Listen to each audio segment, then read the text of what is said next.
The proclamation of the Word of God in the book of Isaiah, chapter 48.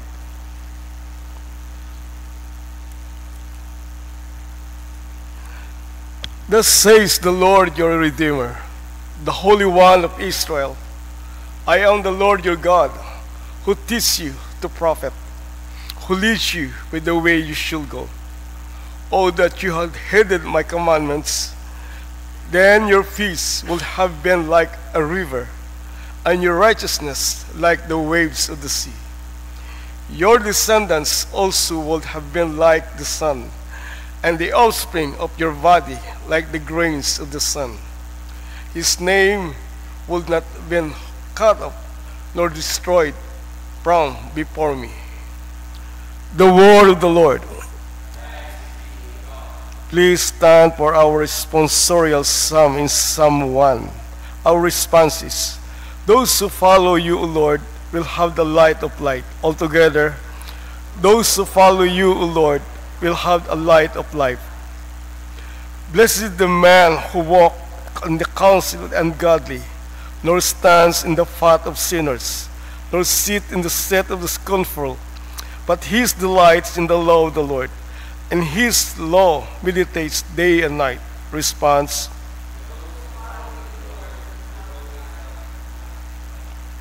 He shall be like a tree planted by the rivers of water, that brings forth fruit in its season, whose leaf also shall not wither, and whatever he does shall prosper.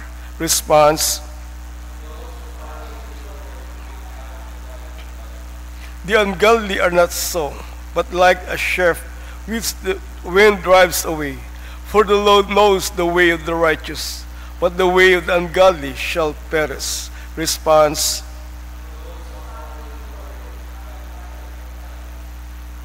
Glory be to the Father, and to the Son, and the Holy Spirit.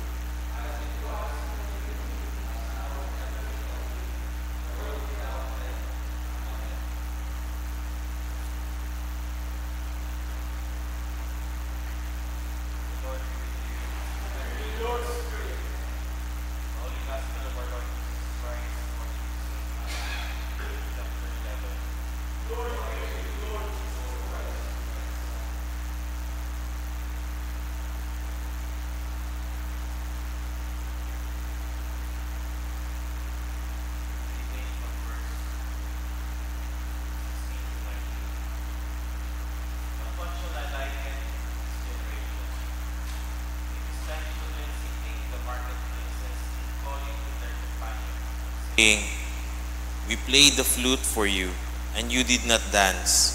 We mourned to you, and you did not lament. For John came neither eating nor drinking, and they say, he has a demon. The Son of Man came eating and drinking, and they say, look, a glutton and a wine bibber, a friend of tax collectors and sinners. But wisdom is justified by her children.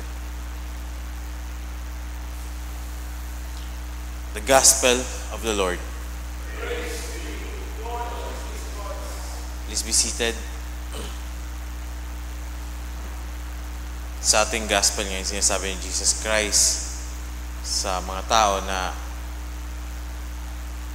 nagtugtog sila ng ng masayang music, and yet you did not dance. Malungkot na music, you did not mourn. So it's like they are not listening. They did not listen to John.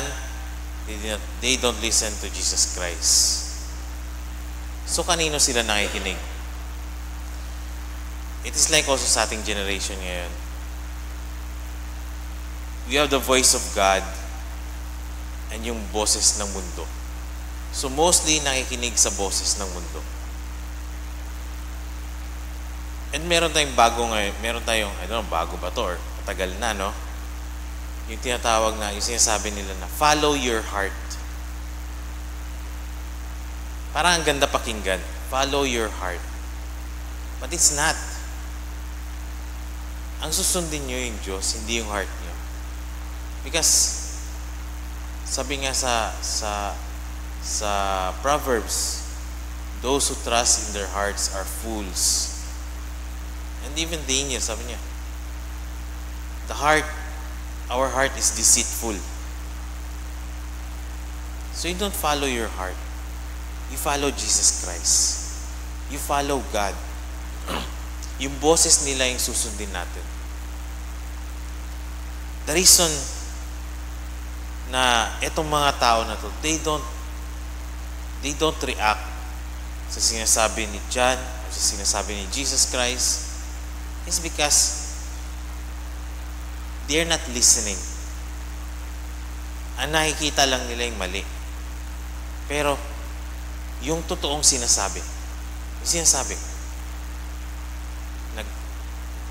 na mensahe galing sa Diyos, hindi nila pinapakinggan. We have, in our Mass, meron tayong portion dito na yung ministry of the Word. Yung kung saan binabasa yung mga readings, and we have the homily, and we even have the creed. During this time, we have to listen. Kahit nga wala ng sermon kahit wala ng homily, itong reading na to, itong binabasa, yung first reading, second reading, yung Psalms, yung Gospel, this is directly from God mismo We should be listening to them. Minsan guilty rin ako niyan. I'm distracted. But we have to listen. It's very important na pag pinakinggan natin ito, we will gain wisdom in us. No? So every time we attend Mass, focus tayo sa word ng Panginoon. And even sa mga part na to ng during Eucharist, yung prayer is very biblical.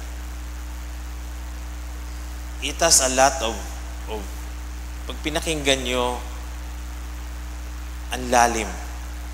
You will learn a lot about God. So we have to really listen. Every time we attend Mass, we listen. Pakinggan natin. It will give us wisdom. Amen? Please stand.